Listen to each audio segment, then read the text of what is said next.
Plus, the intensity of the pain during menstruation has been also increased to the extent that she has got a severe nausea, vomiting right from the start of a days of menstruation up to the last day of the menstruation. But she is unable to appreciate whether the intensity increase or remains same as it is. This pain has been not associated with cyclical pain or bleeding during micturition and defecation.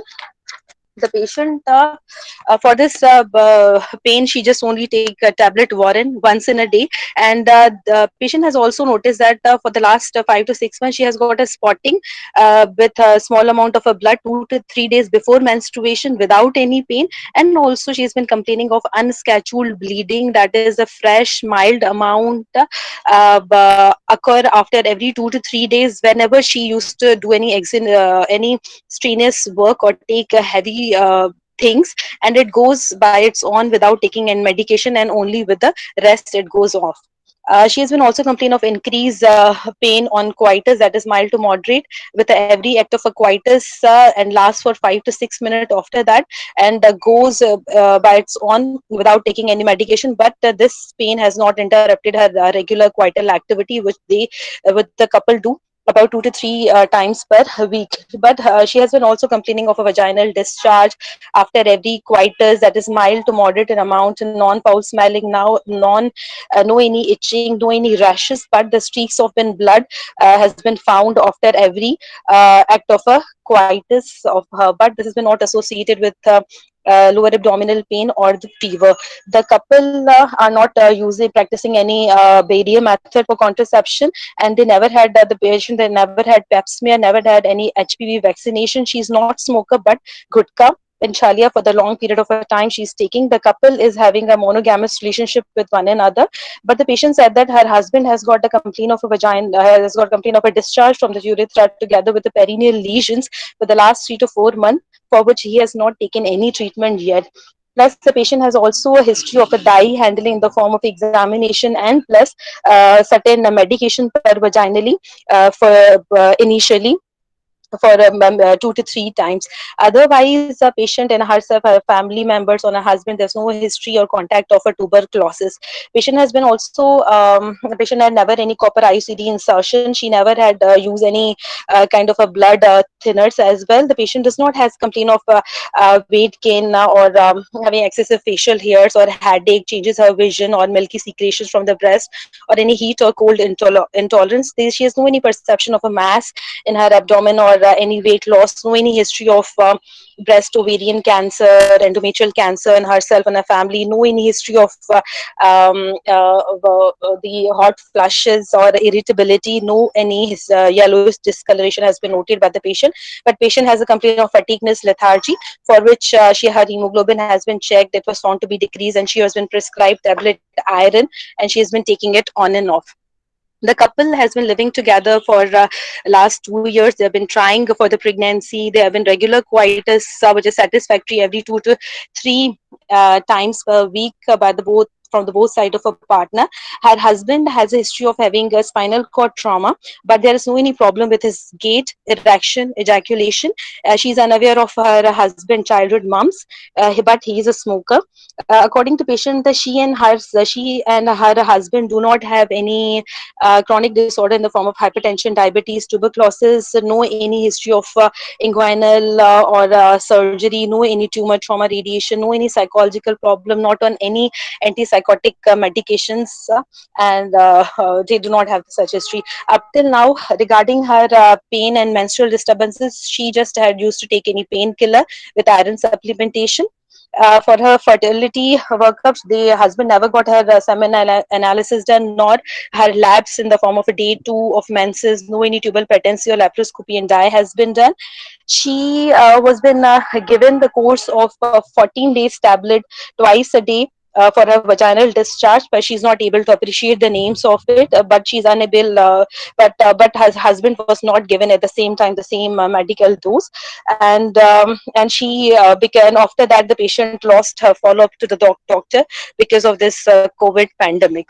And in herself, and regarding her, she have been never admitted to the hospital, never had any surgery. Her mother is hypertensive, otherwise no history of infertility in her family. She's not allergic to anything. She does not have any transfusion, sleep, appetite, bowel habit normal. She belongs to a low socioeconomic status. On examination, the middle-aged lady with a BMI of 26 kilogram meter square, well oriented with the time, place, and person, with a pulse of 80 beats per minute, blood pressure 110 by 80 millimeters of mercury, respiratory rate is 14, temperature is 98 degree, 98.6 degree Fahrenheit. The mild pallor has been noted at the palmar crease, conjunctiva. The jaundice, leukonychia, chylonychia, thyroid, these are absent. Thyroid and lymph nodes are not palpable. No secropedal edema. The breast looks normal. Nipple averted. No any mass palpable at all. Four quadrant. Equal airway entry. S1, S2 audible. And on per-abdominal examination, the abdomen looks flabby, umbilicus centrally placed, inverted, move with respiration. Hernial orifice is intact, no visible veins, pulsations has or scar marks has been seen. It was soft, non-tender, and no any visceromegaly, no any mass palpable. On local examination, vulva looks normal, normal clitoris, normal urethra, intact introitus with a fresh bleeding coming out of it. On per speculum, sterile per speculum examination, the cervix looks congested, thickened, but the regular anterior and posterior lips has been covered with mild to moderate amount of a fresh red color blood around the os, and the bluish spots have been appreciated about 2 centimeter below cervical os, occupying the whole of the posterior fornices. The lateral vaginal wall looks normal, pink, moist. On bimanual examination, the cervix is soft, is smooth, soft, with anterior lip that is about 1 to 1.5 centimeter longer than that of the posterior lip, and the irregular form, tender, nodular irregularities has been failed at the posterior fornix, that consistent with that per speculum examination. The uterus was a 10-week size, anteverted, restricted mobility with clear fornices, but tenderness appreciated overall in during pelvic examination. And on taking out hand, the gloved finger was stained with fresh blood. Summary summary of my case. 30 years old, married since 2 years. This is a first marriage of both of couple, para 0+0, with a complaint of inability to conceive for 2 years, severe pain during menstruation, pain during coitus, heavy menstrual flow with unscheduled bleeding for last 5 to 6 months, with a partner age of 35, smoker, with a urethral discharge and perineal lesion with no any treatment taken yet. The BMI is 26 kilogram meter square, abdomen soft, non-tender. For speculum examination, the blood was fresh blood was been noted. Cervix looks congested, thickened, bluish spot appreciated in the posterior fornix. The uterus anteverted, 10-week size, restricted mobility, clear fornix, and tenderness appreciated bilaterally on examination.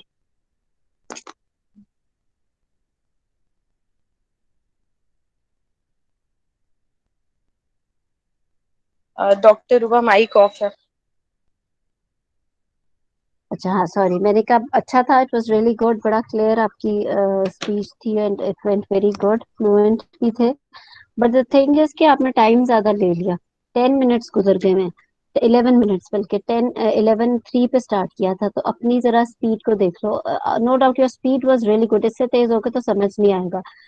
But अब आप एक analysis करो कि आपका ये थोड़ा सा लंबा केस है, बिकॉज पेशेंट को एक से ज्यादा मसाइल है और आपने वो सारे प्रॉब्लम्स कवर करने हैं अपनी हिस्ट्री में। एक तो रेपिटेशन नहीं करनी, दूसरा ये कि बीच में कुछ मुझे लगा कि आपको सांस बड़ा चढ़ा हुआ था, आई डोंट नो व्हाई, या तो एंजाइटी या टेंशन से भी सांस चढ़ जाता है, तो वो भी अपना देख लो। लेकिन द थिंग इज कि रेपिटेशन थोड़ी थी, you were telling us again and again about worm and iron, oral iron and all that, वो थोड़ा सा एक स्ट्रीमलाइन होने की जरूरत है। Otherwise I think it was a very good history overall. और जिस तरह आपका सीक्वेंस है, अगर आप इस तरह रखना चाहते हो ये भी ठीक है, बट छोटी सी ये बात, जो प्रेजेंटिंग कंप्लेंट है वो आप थोड़ा क्रोनोलॉजिकल ऑर्डर में करो। इट्स बेटर कि आप पुरानी चीज से फिर नई चीज की तरफ आ जाओ जरा। जैसे कि अगर उसका सब फर्टिलिटी है 2 years से, और बाकी मसाइल उससे बाद में, तो उस तरीके से चलो, या शायद मैंने आपके क्रोनोलॉजिकल ऑर्डर को थोड़ा सा ऊपर नीचे कर दिया। पेन अगर उसको पहले से, इवन बिफोर हर मैरिज, तो आप सबसे पहले फिर पेन को लेके आओगे, फिर सब फर्टिलिटी को, एंड देन एचएमवी को। मतलब अपना ये सीक्वेंस ऑफ इवेंट्स को ठीक रखना है, वरना वो ऊपर ओवरलैप कर जाएगा। उसके बाद इट वाज गुड, आपने क्विकली सब फर्टिलिटी को भी टच किया, इट वेंट गुड ओवरऑल। कुछ छोटी छोटी चीजें थी, वो करना है कर लो, otherwise as a whole it was good, except time management के अपना वो आपका ठीक होने की जरूरत है।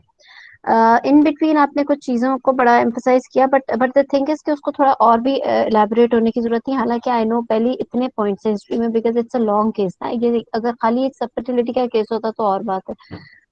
इसमें तो इतना कुछ है, दाय हैंडलिंग तक की हिस्ट्री है, देन इसके अंदर बट बीच में आपने मेंशन किया कि पोस्ट कॉइटल ब्लीडिंग की भी हिस्ट्री है, पर आपने उसको उस तरीके से और ज्यादा एलैबोरेट नहीं किया कि मतलब उसको काफी एलैबोरेट होने की जरूरत थी, वो सारा। उसके अलावा ये कि देन एग्जामिनेशन बड़ा जबरदस्त आप बोलते हो, जनरल फिजिकल जो है बिल्कुल इस तरीके से क्लैरिटी के साथ ही बोलना एग्जाम में, बल्कि ये अच्छा हो गया सबने सुन भी लिया, इसी तरीके से चलना है। बट जो आपका है स्पेकुलम एग्जामिनेशन और नीचे सारा गायनी वाला एग्जामिनेशन, उसके अंदर it was not very satisfactory. हमारा तो है ही मेन वो एग्जामिनेशन ना। उसके अंदर आपने क्या करना है कि देखो, when you were telling us about the speculum examination, yes you started off very well. फिर ये ब्लूइश स्पॉट्स, जब आप कोई फाइंडिंग बोलोगे ना एग्जाम में, कोई भी अदर देन नॉर्मल चीज, उसका दिमाग में आपके डीडी होना चाहिए। मतलब आपके माइंड में हो कि अब क्या डीडी है, इज इट डीडी में ये बिनाइन मेलिग्नेंट और मे बी एंडोमेट्रियोटिक स्पॉट्स है, और आई डोंट नो, या कुछ निबोथियन ग्लैंड्स थे या क्या थे। उस डीडी को माइंड में रख के आपने एक्सप्लेन करना है, ताकि आपकी फाइंडिंग से एग्जामिनर को समझ में आ जाए कि आप क्या कहना चाह रहे हो। ठीक है ना, कि आपके ख्याल से वो क्या है उसका प्रॉब्लम बेसिकली। तो आपने उस तरीके से करना है। तो इसके अंदर आपने जो जैसे ब्लूइश स्पॉट बोला है, अब आई डोंट नो व्हाट, मतलब obviously it has to be something. मुझे आपकी बात से लगा जैसे वो एंडोमेट्रियोटिक स्पॉट है, बिकॉज अगर वो मेलिग्नेंट होता तो you should have explain to us about the surface colour, मतलब surface surrounding areas and all that. But bluish तो फिर या तो एंडोमेट्रियोटिक ही रह जाते हैं। तो लेकिन अगेन वो पता नहीं, उसके बाद फिर इतना एलेबोरेट किया कि interior lip was longer, posterior lip, अगर तो उसकी सिग्निफिकेंस है, इफ यू थिंक के बाकी उसका इंटीरियर लिप लॉन्गर था, पोस्टीरियर लिप शॉर्टर था, but there was no malignant lesion as such, yeah, there was no positive finding for the for any malignancy or anything that could have changed your management, तो उसके अंदर आप फिर simple कह दो कि cervical hypertrophy was there, cervical lips hypertrophy was there. इतना, क्योंकि व्हेन यू आर टेलिंग, आप जब एग्जामिनेशन बता रहे हो ना, वो आपका डायग्नोसिस ला के सामने रखते हैं कि अगर आप कह रहे हो कि एंटीरियर लिप क्या, वाज देयर एनी ग्रोथ, आप ये सोचो कि इंटीरियर लिप लॉन्गर में आपने सोचा क्या माइंड में, कि मतलब एक क्या क्या हो सकती है पॉसिबिलिटी, या तो कोई ग्रोथ हो सकती है, या फिर कोई, ये इस पेशेंट में तो ऐसी हिस्ट्री नहीं है, या फिर इसकी मे बी कोई नॉर्मल डिलीवरी हुई है जिसमें सर्वाइकल टीयर आया था और वो कुछ हाइपरट्रोफी और उस तरह की सारी चीजों में जा रहा था। तो वो आप कर लोगे, ठीक है। तो आपने आपने उस तरीके से नहीं इसको लेके चलना। अब you just need to make a correct diagnosis of anything possible that could have been there. तो उसके अंदर आपने अब अगर इंटीरियर लिप हाइपरट्रोफी आपने मेंशन करनी है, और मुझे समझ आ गई थी एक्चुअली कि ऑब्वियसली कोई ग्रोथ तो नहीं आप बताना चाह रहे, ग्रोथ की तो फिर डिस्क्रिप्शन ही और होती है, तो डेफिनेटली फिर आप उसमें बोलोगे as a whole cervical hypertrophy थी। ठीक है, एक चीज। दूसरी चीज, तो ये बड़ा ही इंपॉर्टेंट एग्जामिनेशन है। Then we come to the uterus. अच्छा, अब यूट्रस के अंदर ये है कि you said it was 10 week size. Definitely 10 weeks is larger than normal. अब 10 weeks, अब when it is larger than normal, अब मेरा, अब what I wanted to listen was कि अब आप उसको क्या किस तरीके से बोलोगे, कि अब उसकी पॉसिबिलिटीज बोलो ना, 10 वीक्स में क्या हो सकता है। या तो आप उसमें एडिनोमाइसिस बताना चाह रहे हो, या आप उसके अंदर उसका एंडोमेट्रियल हाइपरप्लेजिया बताना चाह रहे हो, या फिर आप उसका मे बी कोई फाइब्रॉइड्स बताना चाह रहे हो। आप उसको एक्सप्लेन तो करो। It's 10 week size, regular border, smooth surface, firm in consistency या सॉफ्ट इनकंसिस्टेंसी। और मतलब एक चीज अगर आपने नॉर्मल से हट के बोली है तो वहां पे you have to explain all the possible features, ताकि पता चल जाए एग्जामिनर को भी कि आप क्या उसको बताना चाह रहे हैं, मतलब आपके माइंड में क्या डायग्नोसिस है। And then you said yes tenderness, that was good कि आपने उसको एम्फोसाइज किया कि उसकी टेंडरनेस थी थ्रू आउट, और वो सारा बाकी सारा ठीक। लेकिन जो आपका ये जो है स्पेकल, ये तो वो चीज है कि जिससे आगे हटना ही नहीं एग्जामिनर ने ना, ये क्या कहते हैं स्पेकुलम, और क्या ये वाला एग्जामिनेशन जो है वजाइनल एग्जामिनेशन पेशेंट का, उससे तो आगे बात ही नहीं जानी। तो जो भी चीज आप नॉर्मल से हट के बोल रहे हो, आपने उसके सारे पॉसिबल फीचर्स बताने हैं, और ये अपने फीचर्स बताने से बात प्रूव करनी है कि जो भी आपके माइंड में उसका डायग्नोसिस है पॉसिबल, वही उसका वो एग्जामिनेशन से आपको पता चल रहा है कि ये वही है। So if there were any blue spots, yes, you told us about the site, but blue spot कोई चीज होती नहीं। अगर है भी तो probably ये वो है endometriosis, it cannot be anything else। तो आपने ये सारा करना है, ठीक है। अच्छा, उसके बाद बाकी ठीक है, pap smear very very nicely told, summary summary बहुत अच्छी आपने बोली है, और जिससे काफी कुछ कवर भी हो गया, विच इज रियली गुड। और उसके अलावा और कोई बात किसी ने कुछ इसमें ऐड करनी है?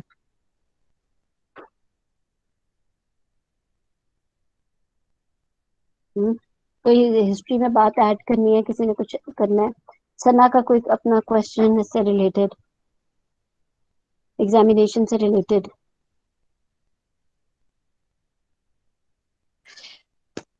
मुझे मैम बस इसमें कंफ्यूजन थी कि अगर इससे हम्म, इतने एंडोमेट्रोटिक स्पॉट्स हैं, तो मतलब व्हाई द हाँ, यूट्रस इज सो एंटीवर्टेड, मतलब ये पीछे क्यों नहीं चला गया रिट्रोवर्टेड, एक मेरा ये नहीं नहीं क्वेश्चन नहीं, था। वो नहीं करना, मैं इसी का आंसर साथ और साथ इसकी देती हूँ। cervix was hmm not she is para 0+0 and it was congested नली पैरस, इसका लुक नहीं था cervix का, that makes me hmm, confused, एक ये था। मैं और बताती हूँ। एक तो यूट्रस enlarged है, तो चलो इंटरमेंस्ट्रुअल ब्लीडिंग है, तो आई कुड थिंक कि मे बी सबम्यूकोजल पॉलिप होगा या एसोसिएशन विद एग्जैक्टली, एडिनोमायोसिस। तो मुझे ये थोड़ा सा बिल्कुल। कंफ्यूजन इसमें क्लियर प्लीज कर हम्म, दिया मैम। मैं बताती हूँ। आपने पहले कहा कि व्हाई इज इट एंटीवर्टेड, देन अगर एंडोमेट्रियोसिस इतना मैसिव है तो क्या हुआ? एंडोमेट्रियोसिस तो इतना अनप्रिडिक्टेबल सी चीज है, इट्स सो वेरी अनप्रिडिक्टेबल के यू नेवर नो कि ये किस चीज को कहाँ से अंदर जाके जोड़ते हैं। हम कई दफा इंट्राऑपरेटिवली देखते हैं, हमारा हिस्ट्री एग्जामिनेशन मैच ही नहीं कर रहा होता इंट्राऑपरेटिव फाइंडिंग से। अनफॉर्चुनेटली ये इतनी ज्यादा एग्रेसिव और अनप्रिडिक्टेबल कंडीशन है कि बाहर से देख के तो पता ही नहीं लगता अंदर क्या फाइंडिंग होगी पेशेंट की। Yes, in most of the cases of endometriosis, अगर इतना मैसिव हो और इतनी आप मैसिव एडिशंस एक्सपेक्ट करें, स्पेशली जिसमें यूट्रस भी मोबाइल नहीं है, तो उसके अंदर it should be retroverted, but not always हो सकता है। और सेकेंडली, आपका एग्जामिनेशन जो है वो 100% तो नहीं है ना कि आप सिर्फ इस बात पे डायग्नोस कर लो कि एंटीवर्टेड है रिट्रोवर्टेड है तो ये क्या है। So it's just one of the features. एक चीज तो ये, दूसरी चीज ये कि yes, if the uterus is larger than normal, तो submucosal polyp can also be one of the DDs, वो तो बात ठीक है। और बट वही again you have to explain all the features of anything which is other than normal. और हाँ, सर्विक्स का आपने, यू आर गिविंग, आपने हिस्ट्री बहुत अच्छी एक्चुअली दी है, बिकॉज आपने इस हद तक भी इलेबोरेट किया कि एक्चुअली आपकी फाइंडिंग्स मैच करी थी आपकी हिस्ट्री से, you went very well. But examination में आके बड़ी बुरी तरह मार खा ली। आपका मुझे समझ भी सारी आ गई थी आपने जब एग्जामिनेशन बताया, बट अगेन उसको आपको एक डीडी माइंड में रख के बता दो तो और भी अच्छा हो जाता है, क्योंकि आपने हिस्ट्री में इतना अच्छा हमें बताया, उसका हस्बैंड की हिस्ट्री बताई, उसके हस्बैंड की लेजेंड्स का बताया, then you told us about the dye handling and all that. तो जब जो क्रॉनिक सर्वाइटिस होता है वो क्या होता है, जो जो जो हाइपरट्रोफी लिप्स होते हैं, या वजाइनल, जिसे हम कहते हैं कि vaginal flushing of vaginal walls होती है, व्हाट इज इट, उसका क्या मतलब होता है, क्यों होता है, मुझे बताओ, किस किन पेशेंट्स में होता है, कोई एक बताए। What do you mean by flushing of vaginal walls? When we cannot find the phonesis around the cervix, and vagina wall is totally ठीक है, adherent with it. perfect. Why is it's not adherent, वो चिपकी नहीं होती cervix के साथ, Adherent वो नहीं उसके मतलब ऊपर we आकर cannot. लटक रही होती है। हाँ, स्पेकुलम डालो तो ऐसे vaginal wall उसके ऊपर गिर रही होती है। And is why does this cervical hypertrophy occur? होती क्यों है? Cancer cervix. नहीं, कैंसर से नहीं होता, उसके अंदर ये होता है, मैं बताती हूँ। हाँ, शाबाश, कौन बोल रहा है, बताओ। जी, अस्सलाम वालेकुम डॉक्टर, हुमा बात करेंगे इन्फेक्शन की वजह वालेकुम। से। हाँ, इन्फेक्शन की वजह से क्या हो जाता है? Cervical edema congestion lead to cervical. Very good, very good, that's बिल्कुल ठीक। जिस पेशेंट में रिकरेंट इन्फेक्शन हो रही हो ना, वजाइनल और सर्वाइकल, और उसके अंदर एक तो ग्लैंडुलर हाइपरट्रोफी हो जाती है, वो ग्लैंड्स बहुत ज्यादा रीग्रो कर जाते हैं उस पेशेंट के अंदर। एक चीज, दूसरी चीज ये कि सिमिलरली वजाइनल वॉल्स में भी ग्लैंडुलर हाइपरट्रोफी हो जाती है, और वो उसका मस्कुलेचर वो मल्टीप्लाई कर जाते हैं, फिर एक इन्फेक्शन होती है, फिर दूसरा अटैक होता है, वो करते करते उसका वो अगेन वो साथ साथ इन्फेक्शन का कंजेशन और वो सारी चीजें भी चल रही होती है, एडीमा। तो उस वजह से वो हाइपरट्रोफी वॉल्स हो जाती है, हाइपरट्रोफी लिप्स हो जाते हैं। तो इसलिए क्रॉनिक इन्फेक्शन वाले पेशेंट्स के अंदर ये इस तरीके से होता है काम ना, कि ये इसलिए that in such patients we call के हाइपरट्रोफी लिप्स है, या हाइपरट्रोफी ऑफ वजाइनल वॉल्स है, या वजाइनल वॉल फ्लशिंग है। ठीक है, तो ये फाइंडिंग एग्जामिनेशन में क्लियर होती है। तो आपकी हिस्ट्री मैच करी थी एग्जामिनेशन से, वो आपने सारा बड़ा अच्छा एलैबोरेट किया था। ठीक है, और कोई अस्सलाम क्वेश्चन? वालेकुम डॉक्टर रूबा। जी डॉक्टर सर, रूबा, इसमें हम जो इन्होंने पिंक वो सॉरी ब्लू कलर की जो लीजन्स बताई हैं, कैन वी जस्ट जी इग्नोर दोज, या फिर कैसे उसको फिर हाँ, ये कवर बात भी करेंगे? अच्छा है। बिल्कुल बिल्कुल, ये भी बड़ा अच्छा पॉइंट है। देखो, अगर तो बहुत ऑब्वियस ब्लू लीजन है, वेरी फ्रैंकली एंडोमेट्रियोसिस की इतनी ऑब्वियस होती ही नहीं। अगर तो बहुत ऑब्वियस नजर आ रही है, then you have to explain exactly कि वो इतने सेंटीमीटर थी या लेस देन 5 मिलीमीटर थी, and they were like 3 in number, and exact location और कहाँ से क्या था और वो सारा। और साथ में फिर मेंशन करो कि if you could see any brownish spots around, और if you could not see any brownish spots around, it is very very rare to find a endometriotic nodule or a lesion inside vagina. And अगर आपको बहुत obviously मिल गया है, तो yes, फिर explain करो। लेकिन एक्सप्लेन फिर करो तो इस तरीके से करो कि वो लगे कि आपको पता है कि उसका क्या डायग्नोसिस है, एक्सेप्ट कि वो कोई बीनाइन सा वो जो होता है एक मे बी ग्रानुलोमा या इस तरह का कुछ बीनाइन सी चीज हो, तो वो बन गई है, वो और चीज है।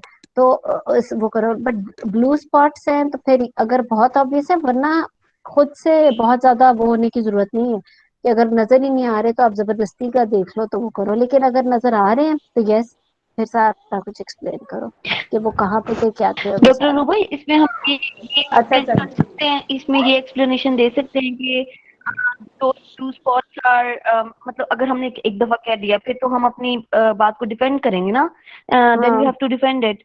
तो फॉर हम्म। दैट हम ये बोल सकते हैं कि due to HMB she might be taking progesterone और समथिंग, एंड निबोथियन सिस्ट उसमें, ये निबोथियन ग्लैंड्स जो हैं वो उसके थोड़ा निपोथियन सा वो ग्लैंड आ ब्लू जाती है, कलर के नहीं होते ना, ब्लूइश सिस्ट्स जो निपोथियन होती ब्लू कलर के नहीं है, होते वैसे ब्लूइश सी वो ना। लुक देती हैं। अच्छा, निपोथियन ग्लैंड का पता चल जाता है, वाइटिश होती निपोथियन ग्लैंड। वाइटिश होते हैं वो, निपोथियन ग्लैंड का उसका कलर है, उसका फिर सिर्फ कलर। वो सर्विक्स के ऊपर होते हैं। हाँ निपोथियन करेक्ट ग्लैंड्स होती आपको है। वजाइनल वॉल्स में मिलेंगे, वो सर्विक्स पे ही मिलेंगे, और वो सर्विक्स के ही वो होते हैं, वो उसमें नहीं होते। ठीक है, इधर की सुना। हाँ, हाँ जी, चलो हाँ अब जी, वो सर्विक्स इन्वेस्टिगेशन सर्विक्स। करो। हेलो चलो, हाँ जी, इन्वेस्टिगेशन। डॉक्टर अरूबा, जी जब जी ये जी जी डॉक्टर आपके वो सपना। ब्लूइश स्पॉट्स हैं तो उसको हम कैसे डेमोन्स्ट्रेट करेंगे इस एग्जामिनेशन सॉरी, क्या फाइंडिंग्स में? कह रहे हैं?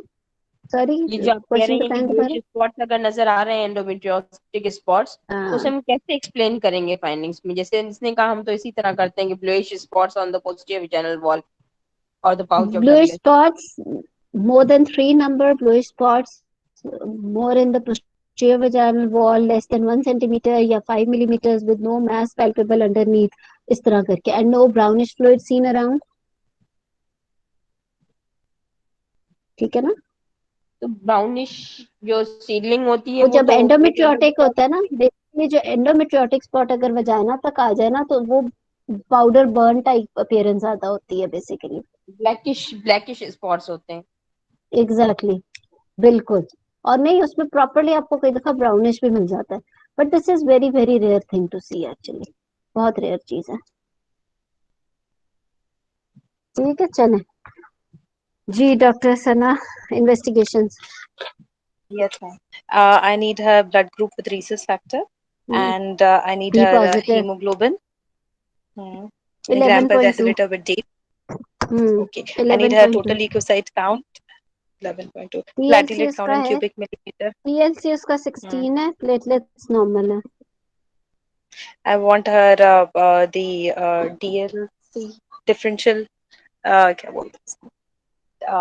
differential count. I differential wanted to see the leukocyte का differential leukocytes, the neutrophils ठीक है and the leukocyte itself. It's normal. चलो And हाँ I need नॉर्मल है platelets. वो नॉर्मल है Normal. I need her urinary detailed report in which wanted to see the pus cells, red blood cells, 6 to 8 protein, 6 to 8 6 to 8. Percent Okay. है red blood cells उसके हैं 10 to 15 और And then proteins, glucose. वो नील है Is it a midstream urine? Not mentioned Okay. Uh, okay. Can I have a pap smear of my patient? चलो we'll discuss about it Okay. I need her uh, endocervical swab if available, urethral swab, rectal swab for the चलो ये microscopy भी and gram staining, we and I will need her discuss anti-HCV, hepatitis B surface antigen, HIV status, treatment वो ticket negative है आहिस्ता up till आहिस्ता now मांगो ना patient has अच्छा साथ साथ रिपोर्ट्स सुन भी लो ना ताकि आप मैनेज कर सको yes hepatitis sir. HIV profile negative है और क्या मांगना है आपने Treatment ticket up till now the patient has taken. She has ठीक है taken the antibiotic treatment. That is, I'm asking. I need her a pregnancy test, UPT, ठीक to है rule out pregnancy. I need her semen हाँ analysis of her husband if available. I need ठीक है वो the normal है for okay. I need the हाँ follicle stimulating hormone, luteinizing hormone, thyroid, ठीक है prolactin तो level, ये and भी सब नॉर्मल है normal. हाँ Okay. And I need the transvaginal ultrasound to see the endometrial thickness, regularity, any protrusion into the cavity, endomyometrial junction, ecotexture of myometrium, uterine size, and status of adenexa. Good बहुत ही अच्छा बोला ultrasound का इसी तरह बोल रहा है चलो we will discuss about it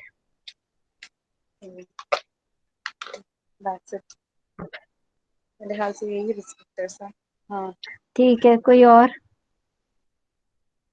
blood sugar भूल गए थे बेसलाइन में पहले अपनी बेसलाइन पूरी कर लो ना वो तो नहीं मिस करनी ना बेसलाइन के बाद स्पेसिफिक पे आना बीच बीच में स्पेसिफिक मांगोगे ना तो फिर वो स्पेसिफिक मिस कर देंगे एग्जामिनर जैसे आपने इंपॉर्टेंट इन्वेस्टिगेशंस कुछ पहले मांग ली फिर हेपेटाइटिस प्रोफाइल मांगना शुरू है तो पहले सारी बेसलाइन मांग लो उसके बाद जो स्पेसिफिक है वो उसके बाद आ जाएंगी अच्छा और किसी ने कुछ ऐड करना है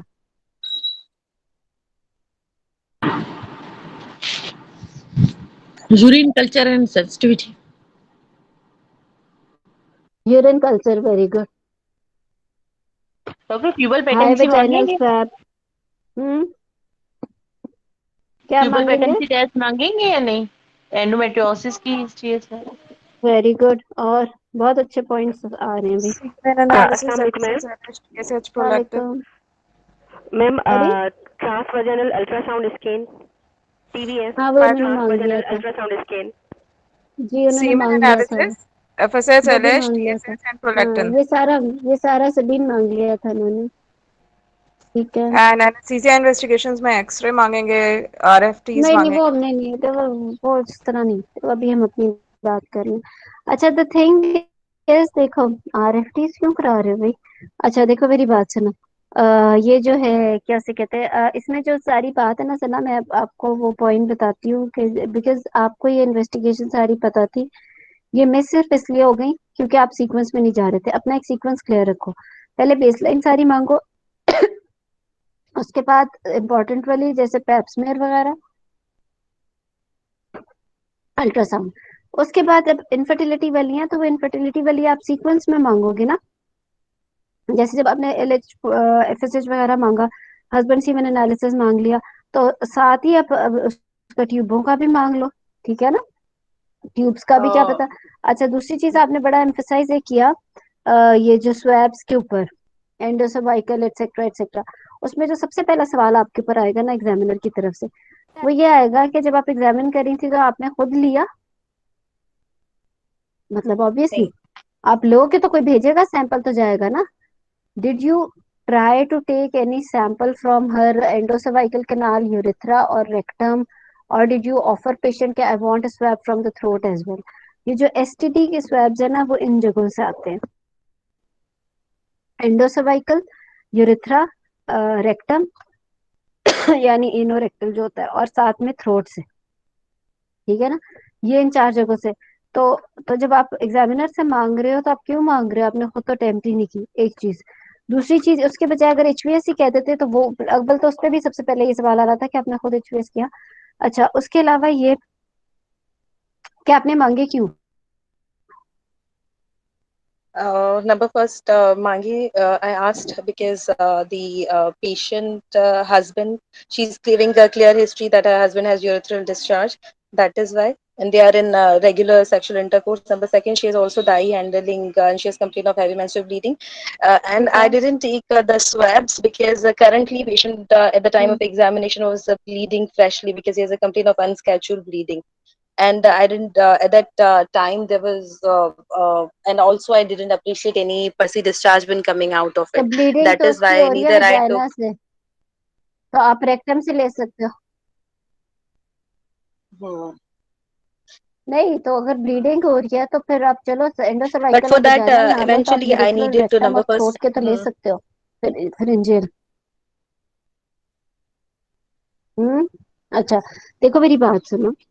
अगर तो आपके पास वहां मरीज एग्जाम के अंदर बैठा हुआ है जिसको एग्जामिन करके यू फाइंड सम लेजन, अल्लाह ना करे ऐसा कोई मरीज हो, लेकिन if you really find any such patient in exam जिसके अंदर आपको एसटीडी वाली लेजन नजर आ गई है उसके वजाइना में या जहां भी, या पेरिनियम में, या फिर if you see very clearly that her discharge is coming from the cervical ऑस।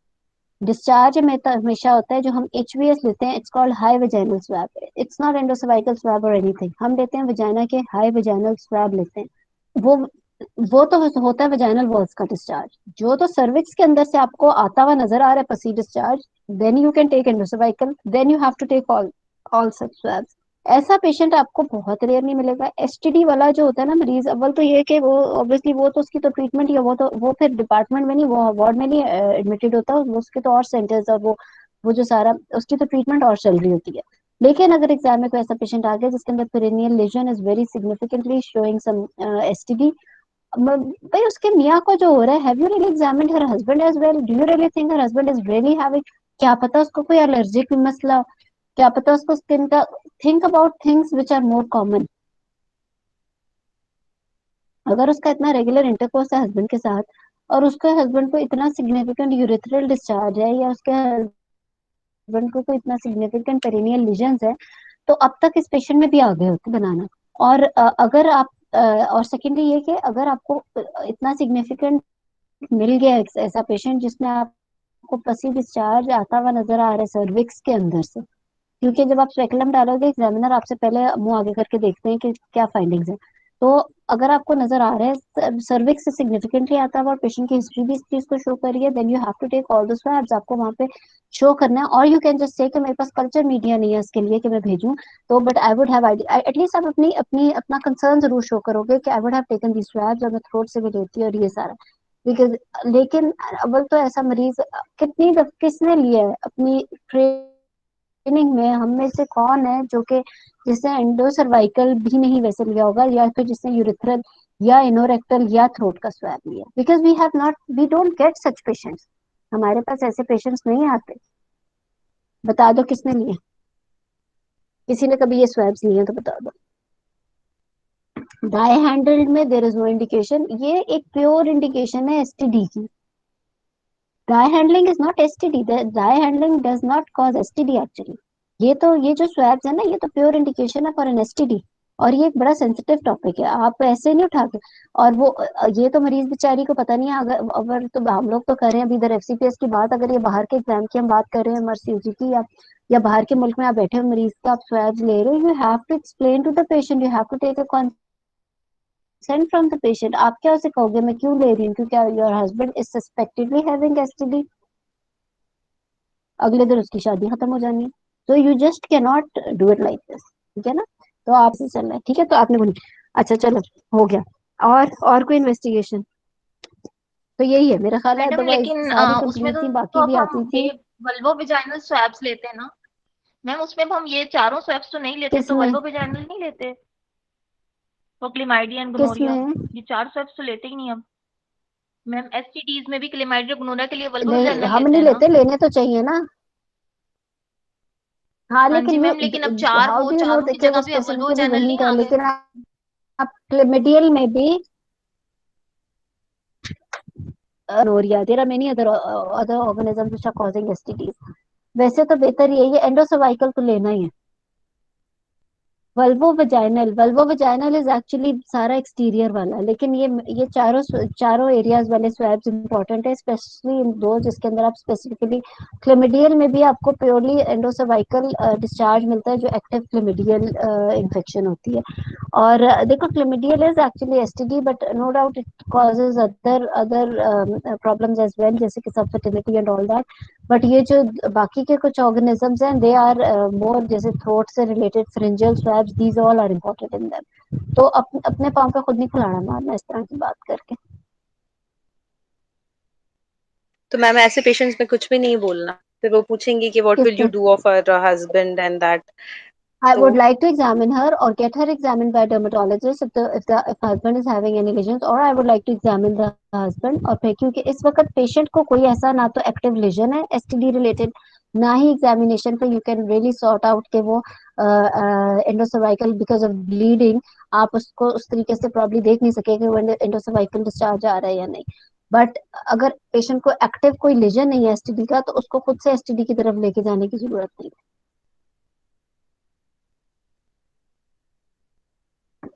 आप कह सकते हैं ideally I would like to examine husband. अब फिर हस्बैंड को अगर एक्टिव लीजन्स हैं, तो पहले तो उसके टेस्ट जाएंगे ना। अगर उसके टेस्ट कोई पॉजिटिव आते हैं, तो फिर उसके बाद हम पेशेंट के टेस्ट करेंगे एसटीडी के।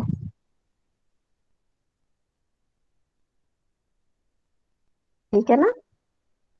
पेशेंट को तो अभी एक्टिव कोई वो लीजन नहीं है उस तरह का। चलो आगे बताएं। ठीक है, सो इन्वेस्टिगेशंस वर गुड। अगेन वो जो छोटी छोटी रह गई थी वो रहनी नहीं चाहिए, लेकिन वो इसलिए रह गई क्योंकि सीक्वेंस की थोड़ी सी प्रैक्टिस करने की जरूरत है। क्योंकि वो आई कुड सी कि आपको पता थी, बट बिकॉज ऑफ वो उस सीक्वेंस में नहीं गए, तो अगर सीक्वेंस मेंटेन हो जाए तो वो भी मिस नहीं होंगी, क्योंकि फिर वही एग्जाम में मल्टीपल, ये वाला केस इज गायनी के पॉइंट ऑफ व्यू से थोड़ा सा लंबा है और डिफिकल्ट इसलिए क्योंकि इसके अंदर मल्टीपल प्रॉब्लम्स हैं एक्चुअली। तो लेकिन ऑप्स में तो मिलेगा ही ऐसा मरीज जिसमें काफी सारे प्रॉब्लम्स होंगे। तो इसलिए आपको हर टॉपिक, हर हर प्रॉब्लम से रिलेटेड इन्वेस्टिगेशन फिंगर टिप्स पे आनी बड़ी जरूरी है, ताकि आप वो जो है मिस ना करो कोई चीज। ठीक है, चलो गुड। और मैम और कोई ट्यूबल बात को पेटेंसी लेकर? इसीलिए नहीं मांगी क्योंकि एक तो इसमें I was suspecting pelvic inflammatory disease, and number second के अल्टीमेटली एंडोमेट्रोसिस है, need a treatment for the surgery, वो भी सर्जिकल लेप्रोस्कोपी होगा, तो at that particular time I would do for laparoscopy and I test. Good, ठीक है। इसीलिए I didn't second ask tubal patency. Second second reason बहुत अच्छी थी, फर्स्ट रीजन अच्छी नहीं थी। अपनी अपनी अच्छी रीजन हमेशा पहले नंबर पे बोलो, ताकि बात वहीं पे खत्म हो जाए, नंबर वहीं मिल जाए। चाहे चाहे सेकंड रीजन आपसे गलत भी हो जाए तो वो कोई बात नहीं, लेकिन फर्स्ट हमेशा अच्छी वाली रीजन बोलो। सेकंड फर्स्ट रीजन इसलिए आपकी अच्छी नहीं थी क्योंकि pelvic inflammatory disease, how do you really know if you get any patient like this. चलो इसके अंदर तो आपको एंडोमेट्रियोसिस लगा, और सेकंड रीजन आपने अच्छी बोल दी। अगर ना होती वो सेकंड रीजन, तो क्या आप इस वजह से उसकी पेटेंसी भी रहने देते कि शायद इसको पीआईडी है? Yeah, it is not exactly a contraindication for getting the tubal patency test done because PID का diagnosis ही कोई नहीं है। मतलब यू नो पीआईडी को तो डायग्नोस करना ही पॉसिबल नहीं है, उसके पीछे उसकी मैनेजमेंट ही आप लंबी करी जाओ। सो वो वाला एक्सप्लेनेशन ही बोली। Second explanation was good, but आप फिर भी मांग लो। उसकी वजह ये है कि क्या पता, बिकॉज 2 साल से शी हैज बीन ट्राइंग, और जैसे आपने बताया कि right from the very beginning she was very keen to conceive. तो आप तो क्या पता उसने तब कोई ट्यूबल पेटेंसी कराई हो। मतलब एक स्टेटस तो पता चल जाएगा ना ट्यूब्स का। तो इस वजह से तो, बिकॉज एक है, आप कह दो डन, तो वो भी दिखा दे मुझे। ठीक डॉक्टर है। अरूबा, एक सवाल पूछना था आपसे। जी जी डॉक्टर, डॉक्टर ना। इसमें एडनेक्सा तो क्लियर है, लेकिन इसमें एंडोमेट्रोटिक डिपॉजिट या ब्लूइश स्पॉट नजर आ रहे हैं। तो इज इट ओके, पॉसिबल कि ओवरीज इन्वॉल्व ना हो और आपको वजाइना में स्पॉट्स मिले? यस, देखो जो एंडोमेट्रियोसिस है ना, उसमें हर चीज ही पॉसिबल है, हर चीज पॉसिबल है, बिकॉज एंडोमेट्रियोसिस इज अगेन देखो इसकी स्टेजिंग तो हुई भी है, grading, but again at times अगर आप कहते हो कि इसका जो सीरियस मोस्ट ग्रेड है उसके अंदर ओवेरियन इन्वॉल्वमेंट, ट्यूबल इन्वॉल्वमेंट है, but again at this very same time कोई patient, you can find any patient जिसमें डिजन्स तो होंगी but later on you end up in having patent tubes with massive adhesions and endometriosis. तो बहुत ही unpredictable चीज है। Secondly, endometriosis coexist with so many things like adenomyosis और fibroid और पॉलिप्स एंड ऑल दैट। तो ये तो और जो वजाइनल नोड्यूल्स हैं, very very very rare thing to find, actually बहुत रेयर चीज है। लेकिन मल्टीपल ब्लूइश स्पॉट्स को पिक कर लेना स्पेकुलम एग्जामिनेशन में बहुत बड़ी बात है, एक्चुअली वो मुश्किल होता है। लेकिन जो जैसे मैंने देखा हुआ है, I have seen 1 centimetre nodule which was so very much significant, और वो ऐसे प्रोट्रूड कर रहा था फ्रॉम द posterior fornix, जैसे कोई फ्लूइड फिल्ड सिस्ट हो but had a blue tinge on it. और जब उसको हल्का सा क्वार्टरी करके देखा तो it had all the endometriotic fluid, so it was actually a nodule which needed to be excised, endometriotic। तो किसी भी फाइंडिंग में कुछ भी आ सकता है एंडोमेट्रियोसिस में। Patient may have no pain but she may have grade 4 endometriosis. Patient may no, एक बहुत ही अनप्रिडिक्टेबल सी सिचुएशन हो सकती है एंडोमेट्रियोसिस में। ठीक है, thank you doctor. You welcome. चलो अब मैनेज करते हैं, चलिए doctor Sana. Number madam first, I differential would like to, हाँ, differential.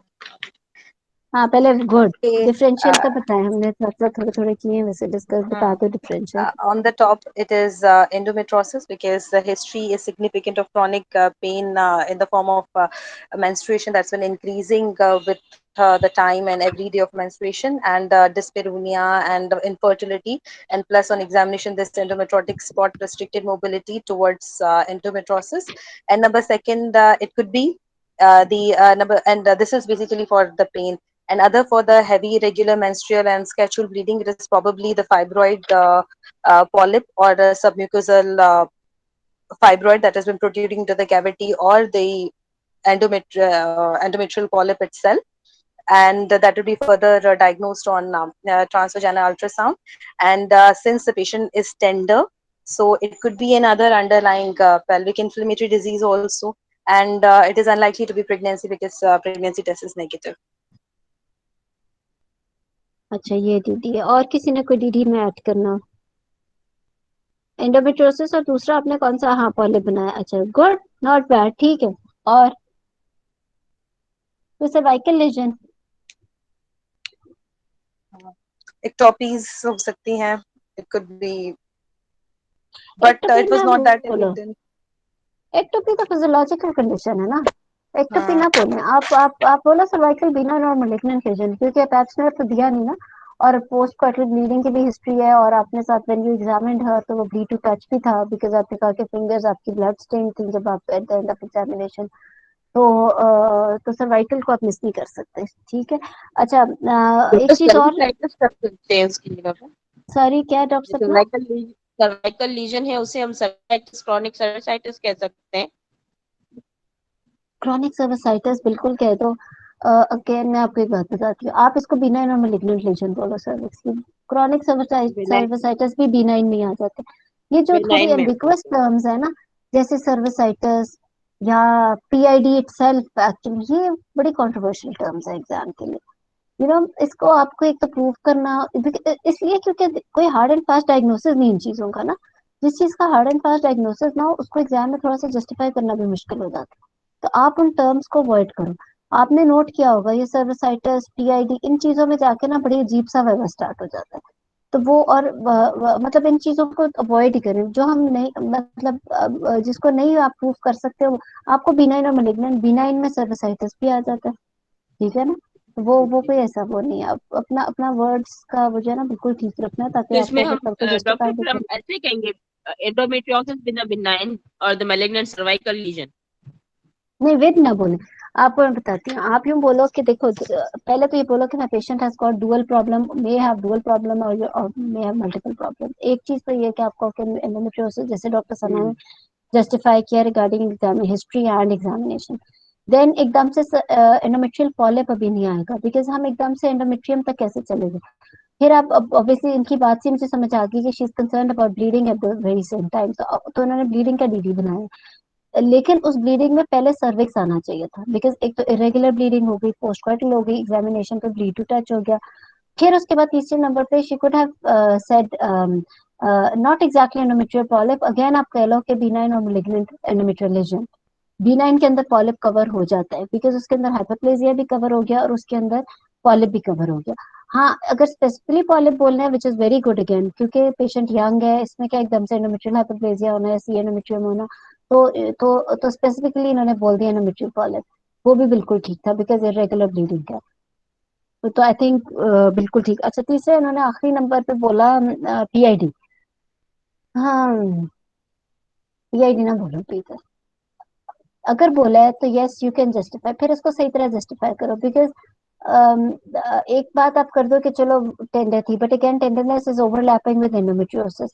आप कहो कि she is giving only because last number पे PID बोला है उस वजह से, बिकॉज एक तो इसकी हिस्ट्री में मल्टीपल डाई एग्जामिनेशन थे, दूसरा इसके एग्जामिनेशन में हाइपरट्रोफिड सर्वाइकल लिप्स थे, तीसरा इन्वेस्टिगेशन में TLC वाज वेरी हाई। सो आप यूं करके लेके PID को अपना बिल्कुल एंड पे रख के कि yes it could be there as well, तो बाकी मेन डायग्नोसिस देखे, एक्सेप्ट कि बिल्कुल ही वो और बात जा रही है, क्योंकि PID का तो फिर डायग्नोसिस या तो होगा लेप्रोस्कोपी के ऊपर आपका, जिसमें आपको फ्लिम्जी एडिशंस और वो सारी मिलेंगी, वो आपको इधर किधर मिलेंगी, एंडोमेट्रियोसिस में क्या पता चलेगा कि क्या है, PID है या नहीं है। बट इसकी तो हिस्ट्री का सीक्वेंस इतना ठीक बना के एग्जामिनेशन हिस्ट्री से लेकर इन्वेस्टिगेशन तक मैंने TLC इसीलिए ज्यादा दिया था, तो आप वो कह सकते हो कि इस वजह से जा रहे हैं उस तरफ, तो बस ताकि बात वही खत्म हो जाए। वरना तो PID पे अजीब सी बातें शुरू हो जाती है कि अच्छा फिर छोड़े एंडोमेट्रियोसिस को, पहले PID ट्रीट करते हैं etcetera etcetera, which is not logical actually. तो वो इस तरीके से आपने करना है, ठीक है। सो DD was good actually, cervix को नहीं भूलना। चलो अब मैनेजमेंट कर लो, थोड़ा टाइम रह गया हमारी क्लास में। Yes, ma'am. Management number madam first. Madam ये क्वेश्चन को काइंडली जी बता दें जी बस जी एक सेकेंड। जरूर मैडम जरूर। जो पेशेंट होता है एंडोमेट्रियोसिस का, वो जरूरी है कि टेंडर हो ऑन एग्जामिनेशन या विदाउट? मैंने एक दो पेशेंट देखे थे अनलकीली, एंडोमेट्रियोसिस के, वो टेंडर नहीं अनफॉर्चुनेटली थे। यस, अनफॉर्चुनेटली पेशेंट को तो पता भी नहीं होता कई दफा, उसको तो हाँ जी, वो डिस्परमिया की भी क्रॉनिक हिस्ट्री नहीं क्रॉनिक होती, पेल्विक पेन कहती हैं, लेकिन मतलब एग्जामिनेशन में कई टेंडर दफा नहीं उसको होता। वो भी नहीं होती, हम खुद हैरान रह जाते हैं इंट्राऑपरेटिवली कि ये क्या निकला अंदर से। पेशेंट को तो डिस्पैरूनिया भी नहीं होता कुछ को। सो दिस एंडोमेट्रियोसिस का कई दफा सिम्टम से कई दफा होता भी है सिम्टम से ताल्लुक, लेकिन कई दफा इतनी एसिम्टोमेटिक होती हैं कि आप सिर्फ उसकी ट्यूबल टेस्ट के लिए डायग्नोस्टिक लेप्रोस्कोपी करते हो and you end up in having adhesions and you know endometriotic spots, और आप हैरान रह जाते हो। तो ये वाकई ये बिल्कुल हो सकता है, ठीक है। Thank you ma'am. वेलकम। जी जी डॉक्टर सना। मैडम Ma'am, एक I'll, सॉरी, मैं इंटरप्ट कर रही हूँ। हाँ जी पूछे, एक क्वेश्चन जी और है कि डॉक्टर। वाई मतलब बहुत सारे लोगों से ये सुन लिया कि पीआईडी को अवॉइड करो, पीआईडी को अवॉइड करो। Why it is so? Because अगर मैडम पीआईडी भी है तो हम वल्वो वजाइनल स्वाब लेके और हाई वजाइनल स्वाब लेके भेज दें और एम्पेरिकल एंटीबायोटिक उसको हम दे दें, जो कि सेफ्ट्राक्सोन और PID विब्रामाइसिन। is not diagnosed on high vaginal swab. PID is upper genital tract infection. Vagina is the lower part. Patient having PID may not have any vaginal discharge. PID चीज ही और है, इसका क्लियर करो। जो acute discharge वाले patients है ना, वो लोअर जेनिटल ट्रैक्ट इन्फेक्शन है। इसकी एम्पेरिकल ट्रीटमेंट या वो चीजें नहीं included, it's not manage. PID की पूरी एक गाइडलाइन है, बहुत जी, इंपॉर्टेंट गाइडलाइन है, तो जिसके मैडम अंदर वो मैं सिम्टम्स थोड़ी इंपॉर्टेंट है। सॉरी मैं एक दफा कंप्लीट कर लूं सबीन, फिर आपको बताती हम्म, हूँ, मे बी आपको मेरी बात से आंसर मिल जाएगा। सो PID है क्या? PID जो है ना, वो ऐसी चीज है, ऐसा पेशेंट जिसके अंदर आपको सबसे पहले तो obviously any patient having ट्यूबो ovarian एब्सेसेस, या ऊपर आपको इस तरह का एब्सेस या इस तरह मतलब फीवर सेप्सिस के साथ है और एब्सेस के साथ है, वो वाला पेशेंट। या फिर ऐसा पेशेंट जिसके अंदर और कोई कॉज नहीं मिल रही, बट अगेन उसकी बहुत अच्छे सिम्टम्स आपके दिए हुए गाइडलाइन के अंदर कि may be irregular bleeding, chronic pelvic pain, और उस सब के साथ बार बार वो प्रेजेंट कर रही है। अगेन हर हिस्ट्री में उसकी कोई ना कोई हमें सिग्निफिकेंस मिल रही होती है, जिसमें दाएं हैंडलिंग की हिस्ट्री होती है, उन्होंने स्वैब्स बना के रखे होते हैं दाहिने, और वो इन्फेक्शन असेंड कर जाती है वो पसी डिस्चार्ज के साथ। सो या तो वो वाले patients, simple vaginal discharge, bacterial vaginosis, ये सारी चीजें are not at all PID। उसके अलावा पीआईडी क्या है, उसके अलावा जब हम उसकी gold standard which is diagnostic laparoscopy जब हम वो करते हैं तो उसके अंदर हमें फ्लिमजी एडहेजन्स मिलती हैं all over in the pelvis and then maybe under diaphragm जो liver वाले एरिया में वहां से so वो जो flimsy adhesions है intraoperatively then we can diagnose that this patient had PID or this patient is having PID at the moment जिसके हम उस वक्त चलो जो सो या फिर मल्टीपल इन्फ्लेमेटरी सिस्ट मिलती हैं या फिर फ्लूइड फिल्ड बहुत ज्यादा कई दफा 10 सेंटीमीटर का फ्लूइड फिल्ड सिस्ट होती है पीओडी के अंदर पीआईडी वाले पेशेंट्स में ये so it's nothing about doing the high vaginal swab and starting the treatment empirically exam के अंदर ऐसा पेशेंट जो कि लेटर ऑन लेप्रोस्कोपी पे जाके डायग्नोज होना है या फिर ऐसा पेशेंट जिसका आपको स्कैन पे भी पता लग गया है कि उसका कोई एब्सेस नहीं है ना ही एब्सेस वाला मरीज की तो लुक ही और होती है उसकी क्लिनिकल हिस्ट्री और होती है then again few little symptoms which are given in the guideline आप उसको पीआईडी ले PID is a proper term it's a proper condition it's not just simply taking a high vaginal swab and starting the treatment empirically ठीक है ना so it's not at all like that ठीक है I hope आपके question answer हो गया तो madam इसका मतलब ये है कि हम लोगों ने पाकिस्तान में कभी पीआईडी ट्रीट वो डायग्नोज ही नहीं किया किसी पेशेंट का, ये कैसे क्योंकि हो उसका सकता है डायग्नोस्टिक टेस्ट तो वल्वोवाजाइनल स्वैब है और वो हमने for nucleic acid amplification test और वो हम लोगों ने कभी किसी का भेजा ही नहीं है कभी जिंदगी भर किसी नहीं पेशेंट का। क्यों नहीं होता हर चीज होती है देखो मेरी बात सुनो आप जा रहे हो क्लेमिडिया वगैरह की तरफ ठीक है अगर आपने वो नहीं भी किया मेनी टाइम जब आप डायग्नोस्टिक लेप्रोस्कोपी करते हो you do find so much of the lesions जब आप उसको वो लेजन्स मिल जाती हैं तो आप एक लेजन्स मतलब एडिशंस मिल जाती हैं आप उसके डिजिटलाइसिस करते हो then you can get the proper swabs done and all that लेकिन जब आप डिजिटलाइसिस करके you can proceed with the treatment अगर सब फर्टिलिटी का है या chronic pelvic pain का है तो डिजिटलाइसिस the treatment for that और जो आप स्वैब्स वाली बात कर रहे हो उसके अंदर we need to have some endocervical discharge as well present ना जिसमें आप उसके स्वैब लोगे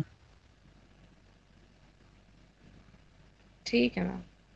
ठीक है ना क्योंकि जो आप हाई वल्वो वेजाइनल स्वैब या हाई वेजाइनल स्वैब की बात कर रहे हो it is more in the bacterial vaginosis और वो तो पीआईडी कॉज ही नहीं करते पीआईडी का तो है ही वो और फिर अगेन अगर आपको इतना सिग्निफिकेंटली मिल रहा है and you don't have that facility जिस तरह आप कह रहे हैं कि न्यूक्लिक एसिड एम्प्लीफिकेशन टेस्ट वगैरह तो हमने नहीं किया जो कि करना चाहिए आप कल्चर मीडिया अगर लैब से मंगवाओ तो बिल्कुल हो सकता है लेकिन अगर फॉर एग्जांपल अगर नहीं भी किया and you are really suspecting that patient to have PID जिसकी वजह से उसके इतने लीजन्स इन्फ्लेमेटरी सिस्ट उसकी बन गई हैं या उसके इतने प्रोलॉन्ग सिम्टम्स हैं then you can yes definitely start the treatment जो कि गाइडलाइन के अंदर दी हुई है ठीक है ना उसको इंडोर नहीं आउटडोर ट्रीटमेंट आप इसको बिल्कुल दे सकते हैं ठीक है चलो सना आप मैनेज करो Number first, I would like to complete my investigation, in which I would ठीक है want हाँ good pap smear of my patient. I wanted her transvaginal ultrasound also. Apps में To, चलो नॉर्मल कर लेते हैं ताकि हम आगे बात कर लें yes, sir. और And her transvaginal ultrasound again for the same thing: endometrial thickness, regularity, any protrusion or mass in the uterus, the endomyometrial texture, and uterine size, status of इसके अंदर adenexa, सस्पिशन ऑफ एडिनोमायोसिस है adenomyosis. Okay. Suspicion है जी Okay, ma'am. And what about adenexal status? Is there हाँ वो any ovaries are normal ovaries or normal? Okay. जी Okay, and I also want a midstream urine of my patient to make sure the infection is there or not. ठीक है चलो हाँ चलो वही Ma'am. Report है जो पहले थी Okay, number first, I'll counsel my patient regarding the diagnosis that on the basis of a history examination and available investigations, she has basically the two issues in her. Number first is her her infertility, heavy menstrual bleeding that is unscheduled together with infertility, and it needs to be treated now. So,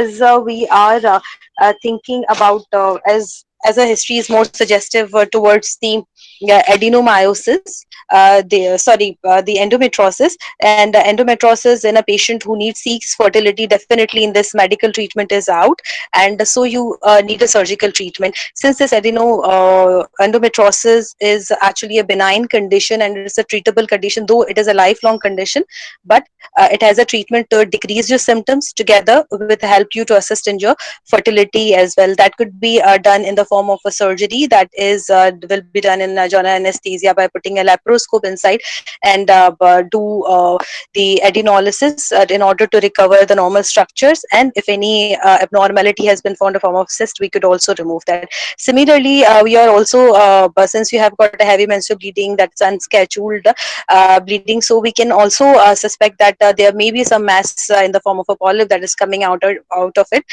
It might be missed in ultrasound because many times the polyp has been missed in it. So in the same setting, when we do the laparoscopy, we could also do the visualization of your uterine cavity inside, if required, with your consent, as these both procedures are both diagnostic and diagnostic and therapeutic. We could also remove if the lesion is so visible and send it for the histopathology at that particular time. And meanwhile, I'll correct her anemia, do her urinary tract, treat her urinary tract infection. I'll make sure that patient also send her husband to the gums clinic for her exactly checkup and ultimately the treatment over there.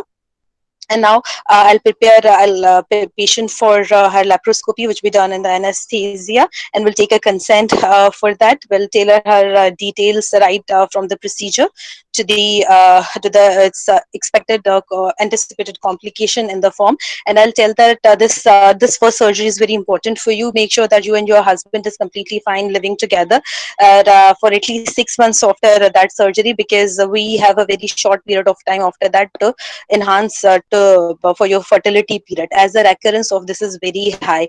So I'll put the patient on the after correcting her morbidities, I'll put the patient on immediate list, and under general anesthesia, I would go with laparoscopy. Laparoscopy in the sense because it give a magnified view, and during that we can easily see the adhesions and do the adenolysis. If any sort of a cyst has been found, it could also enucleate that and inspect whole of this pelvic cavity systemically.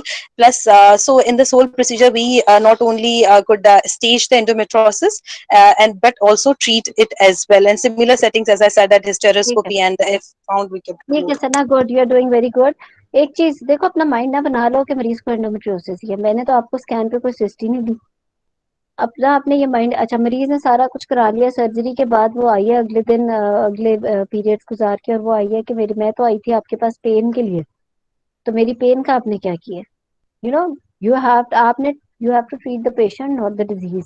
ये एक बड़ा की बात है हमारे medical treatment में कि आपने पेशेंट को ट्रीट करना है, डिजीज को ट्रीट नहीं करना। आपने माइंड कैसे बना लिया कि उसे एंडोमेट्रियोसिस थी? क्या पता उसको सर्जरी की जरूरत ही ना हो। आपने मरीज को काउंसिल किया कि I am going to do laparoscopic surgery etcetera etcetera, बहुत अच्छा एलैबोरेट किया, लेकिन बात यह है कि पहले डायग्नोसिस तो क्लियर होना कि वाकई से इसकी जरूरत थी। आप उसे कहो मैं डायग्नोस्टिक प्रोसीजर करूंगी, if needed I will proceed with the surgery, right? तो यू डोंट नो, आपको तो स्कैन पे मैंने कुछ दिया नहीं, मैंने तो एक काम से एडिनोमायोसिस दिया है।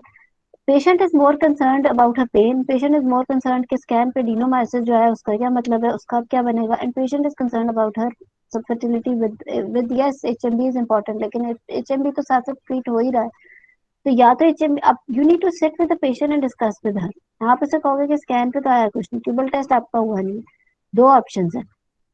आप इस लाइन पे भी चल सकते हो, आप डायरेक्ट सर्जरी, डायरेक्ट लेप्रोस्कोपी भी जा सकते हो, but then you can talk to her कि you are only 30 years married for 2 years only. Scan पे ऐसा ना तो सिस्ट आई है ना कुछ और है, you are having bleeding problem. अगर स्कैन के ऊपर नहीं आया पॉलिप, इतना एलैबोरेट करने की जरूरत नहीं। If you are going for the diagnostic laparoscopy, आपको मैं diagnostic hysteroscopy and laparoscopy and proceed करूंगी, proceed for whatever is needed. If polyp is there, I will remove it. If adhesions are there, I would like to correct it. If I find endometriosis, I would like to treat endometriosis. That's it. आपके ख्याल से कभी diagnosis बना ही नहीं ना, ठीक है? आपके लिए ये है कि वो पेन है, ब्लीडिंग है, सब फर्टिलिटी। आप घर बैठोगे, आप कहोगे क्या, okay I will do the tubal test, उसमें जो जो होगा I will correct it. Then बात रहेगी ब्लीडिंग की और बात रहेगी सबफर्टिलिटी की। You are married for 2 years only and you are 30 years of age, जल्दी कितनी है? डू यू रियली वांट कि मैं पहले ब्लीडिंग के लिए, probably it's a hormonal imbalance as well. आपने डायग्नोस्टिक प्रोसीजर किया, you couldn't find anything, scan पे सारा कुछ ठीक है, सर्वाइकल्स में मैंने ठीक दे दिया, किसी ने क्वेश्चन किया था कॉल्पोस्कोपी एक्सेट्रा का, अगर कोई अपेरेंट या ऑब्वियस लीजन नहीं है सर्विक्स के ऊपर and then pap smear is normal, तो बहुत ज्यादा अपने केस को इधर उधर लेके जाने की जरूरत ही नहीं है। एक्चुअली कॉल्पोस्कोपी की भी जरूरत नहीं है असल में मरीज को, you don't really find any obvious lesion in such patient. तो तो आपने इसको ठीक है, तो if you don't really find anything in hysteroscopy, if you don't really find anything in ultrasound or anything HMB, आप उससे बेटर क्या आपको हार्मोनल ट्रीटमेंट है, या फिर आप इसका डायरेक्ट आप उसको आगे ओवुलेशन इंडक्शन एंड ऑल। बात सारी गलत ये हो गई कि you just made a very firm diagnosis of endometriosis. Yes it was in हमारा नंबर 1 डीडी था एंडोमेट्रियोसिस, बट स्कैन पे भी नहीं दिया, किसी चीज पे नहीं दिया, मरीज आपके सामने बैठा है, you have to start off your management with the statement that I would like to counsel her with the possible diagnosis that on ultrasound or history examination investigation ये बात है, और अब हम आगे जाके देखते हैं क्या कर रहे हैं। और during diagnostic procedures if I find anything, don't elaborate it to that extent that maybe on ultrasound they have missed it, no, they, हमारे पास एग्जाम में आइडियल कंडीशंस है, हमारे पास आइडियल हर चीज है, स्कैन पे नहीं आया, however I'm doing diagnostic hysteroscopy because there are chances that polyp coexist with the HMB or with the irregular bleeding, and then subfertility के लिए important, I'm doing hysteroscopy, if I find anything then I'll proceed and I'm doing diagnostic laparoscopy, that's it। तो वो उस चक्रों में नहीं पड़ना, ठीक है। और देन अगर बहुत ज्यादा आपने ब्लू स्पॉट का भी बात कर ली भी है, तो यू कैन डेफिनेटली फिर आप उसकी भी ट्रीटमेंट में कह सकते हो कि उसको डिस्पर होने या पेन, आपका एम्फेसिस होना चाहिए during your diagnostic laparoscopy not to find adhesions और anything, to find cause of pen.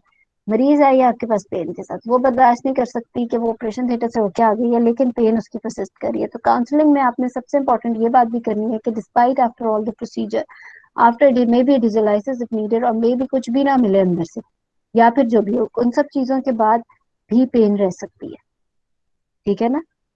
क्योंकि पेन का भी तो कुछ भी और होता है, मतलब pen even can persist after all that, however there are high chances that after if adhesions are there or if any other finding is there, there are high chances, यानी कि endometriotic spots वगैरह भी अगर burn कर दिए तो there are high chances के उसके ठीक हो जाएंगे, ठीक है। और बाकी तो endometriosis की मैनेजमेंट हमने आखिरी क्लास में भी कर ली थी, ठीक है सबीन। तो अपना डायग्नोसिस खुद से माइंड में नहीं बना लेना, आपने उसको डॉक्टर एज अ, पेन के लिए क्या फिर हम पेन की क्या ट्रीटमेंट देंगे, मतलब ये इनफर्टिलिटी के साथ भी है। हाँ पेन का तो आपने ये करना है ना, आपने कंसर्न शो करना है कि सॉरी एक्सक्यूज मी, आपने कंसर्न शो करना है कि patient has come to me with pain और बाकी सारा चीजें, and then I am going to do her diagnostic laparoscopy. मैं एक दफा आप लोगों को सारी मैनेजमेंट भी बोल के बता दूंगी, वैसे सभी ने मैनेजमेंट बहुत अच्छी बोली, she went very well actually, speech is good, वो सारी चीजें ठीक चल रही होती है, बट द थिंग इज कि अपना माइंड खुद से नहीं बना लेना, एक डायग्नोसिस को लेके नहीं पकड़ लेना, अपने मरीज के मसले को हल करना है। हमें हमें we don't mind if she has endometriosis, her pain should be treated, her subfertility should be treated, her HMB cause should be found, that's our aim. तो ये चीज लेके चलनी है, यही आपकी अप्रोच होनी चाहिए एग्जाम में। तो आपने पेन आपने ये कहना है कि patient has come, I would like to counsel my patient that she is having pain, chronic pelvic pain, or which may be most probably because of the possibility of endometriosis which may be present there, and also she is having subfertility with HMB और वो सारा आपने बता देंगे। Then on ultrasound, I found a diagnosis of adenomyosis, which is the cause for pain, right? But I would like to do the diagnosis on diagnostic laparoscopy or hysteroscopy. And then further, आपने जो बाकी सारी चीजें उन्होंने treat की, patient को anaemia नहीं है, सना ने पता नहीं क्यों अनीमिया का नाम ले दिया, 11.2 हीमोग्लोबिन है, काफी है, और वो सारा कुछ ठीक है, बाकी बहुत अच्छा बोला, शी डिडंट मिस एनीथिंग जो एक्स्ट्रा साथ साथ चल रही थी like UTI and all that, और इवन हस्बैंड का जो गम्स क्लिनिक का भी इसने मेंशन कर दिया, तो वो सारा भी ठीक है। उसके बाद आपने स्टार्ट करना है कि I would like to sit with my patient, I would like to counsel her about the procedure that I am going to do. I want to do her tubal patency test then, as she is a case of subfertility, as well as I would like to see the cause for pain.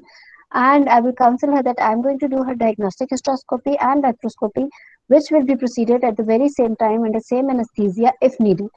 And what possibility I am going to do, patient should know before anesthesia कि आप क्या possibility करने जा रहे हो। Possibility of polyp may be there, which will be removed hysteroscopically. Possibility of adhesions, which may be there, which will be removed. Endometriotic spots, which will be burnt or removed, or if any nodules are there. And then the tubal patency will be done. And I would like to counsel my patient that there are bright chances that after the removal of adhesions, if they were there, or endometriosis, that her pain will settle to some extent. However, I would like to take the biopsy as well from the uterus to prove adenomyosis, or from the clinical look of uterus, because uterus is larger for size as well, and adenomyosis itself is a cause for chronic pelvic pain. ठीक है ना? So but adenomyosis का तो फिर treatment ही और है, तो वो तो बाद में आपने डिस्कस कर लेना। तो आपने इस तरीके से प्रोसीजर को एक्सप्लेन करना है, एक चीज को नहीं पकड़ के बैठ जाना, ठीक है? मैम बायोप्सी का आपने क्या बताया है मैम? बायोप्सी का मैंने ये कहा है कि एडिनोमायोसिस है, 10 वीक साइज यूट्रस है। If you find any irregular adenomyoma there, we even go for removal of adenomyoma in such patient who is having subfertility. Adenomyectomy कर देते हैं, uterus is larger than normal, या फिर उसका एक biopsy ले लेते हैं to prove that she is having, क्योंकि adenomyosis is always proved on the histopathology report ना, तो उस वजह से एडिनोमायोसिस का अल्टीमेट डायग्नोसिस तो बायोप्सी रिपोर्ट ही है। तो वो करके और अपनी सारी, देखो आप एंडोमेट्रियोसिस ट्रीट भी सॉरी कर दोगे, तो एडिनोमायोसिस अगर अंदर रह जाएगा तो what do you think, patient की पेन सेटल हो जाएगी? नहीं मैम, और मैम जैसे एग्जामिनर ने हमें वाला स्कैन दे दिया और कोई भी फाइंडिंग नहीं दी, तो उसमें हम इस तरह जी प्रोसीड कर सकते हैं कि हस्बैंड की सारी वर्कअप करवा कर कर लिया पेशेंट की था ना। सर्विसाइटिस वगैरह को ट्रीट करके उसके बाद हम कहें कि एचएमबी के लिए हम आपको ट्रांसमिन पोस्टन फोर्ड दे रहे हैं और नहीं आपका ना एचएसजी करो, कर रहे हैं। पेशेंट की पेन है, पेशेंट को सबफर्टिलिटी है, आपने उसकी एक्टिव प्रॉब्लम्स को ट्रीट करना है, साथ साथ एचएबी को डायग्नोस करना है। जब आप उसकी डायग्नोस्टिक हिस्ट्रोस्कोपी और वो भी करो, फिर आप बैठ के after you are done with laparoscopy and hysteroscopy, क्योंकि लेप्रोस्कोपी आपने पेन के लिए तो की है ना, फिर आप उसके साथ बैठ के डिस्कस करोगे कि व्हाट डज शी वांट, कि आप पहले मेडिकल ट्रीटमेंट दो फॉर एडिनोमायोसिस, फॉर पेन और for chronic cervicitis and all that, या फिर वो चाह रही है कि डायरेक्ट फर्टिलिटी की तरफ, because you are done with the tubal patency test और वो सारा कुछ।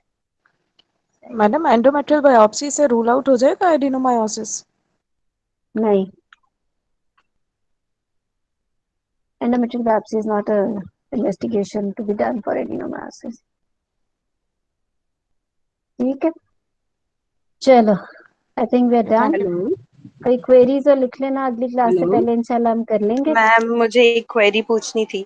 हाँ मैम पूछो मैंने सब। एक सीए सर्विक्स का केस, सीए सर्विक्स अच्छा सीए क्या होता है, ओवरी, सी ओवरी का केस हाँ देखा था इन पेशेंट में। लेकिन पेशेंट का ये था कि उसके पीआर, उसका जो एब्डोमिनल एग्जामिनेशन वो काफी कॉम्प्रोमाइज होता है इन द सेंस कि उससे पहले शी हैड 2 सर्जरीज, लेकिन दोनों वो सिजेरियन सेक्शन। एक में पेशेंट का जो एब्डोमेन था it was a midline incision, other was a transverse incision. और ठीक ये है। था कि because of ascites as her abdomen was distended, not tense ascites ऐसे था, बस हम्म some moderate ascites था उसे। हाँ लेकिन जो उसकी एब्डोमिनल वॉल थी ना, it was very thick because of the adhesions जो कि प्रीवियस सर्जरी के थे। तो उसमें मतलब आई वाज नॉट एबल कि इसका पूरा जो मैस है उसको हम लोग पूरा सा उसकी डिलाइनेट करके बताएं कि 10 सेंटीमीटर है अबव बिलो सरफेस, तो कैसे वो डिफाइन ठीक है, करेंगे? कोई क्योंकि बात नहीं। उसका आपका मिडलाइन जो इंसिशन था ना ब्लू अम्बिलिकस, उसमें जैसे स्किन की डिम्पलिंग हो रही थी, ठीक है, कोई बात नहीं। स्किन देखो डिम्पल्ड था। ये अगर आपके लिए मुश्किल है तो सबके लिए मुश्किल है, इसलिए तो हमारे पास अल्ट्रासाउंड की फैसिलिटी मौजूद है। आप उसको इसी तरह इंस्पेक्शन एक्सप्लेन कर दो कि you explain all the scar marks and all, and then you can palpation, आप उसकी टेंडरनेस और उसका फ्लूइड वगैरह, जब आप पेल्पेशन की बात करोगे ना, देन यू कैन डेफिनेटली से कि because of the possibility of presence of moderate amount of fluid in the abdomen, and also the previous scars and the possibility of adhesions. I'm not able to palpate any mass present inside the abdomen. However, उसका fluid thrill और fluid का सारा बता दो कि presence of fluid की ये shifting dullness है और वो सारा कुछ, और फिर बाय मैनुअल कर लो। बाय मैनुअल में भी ऐसे पेशेंट में नहीं मिलता, बिकॉज फ्लूइड इतना होता है कि फॉर्नेसेस वैसे ही फ्लूइड से भरे होते हैं, you are not exactly able to find out the mass there. तो कोई बात नहीं।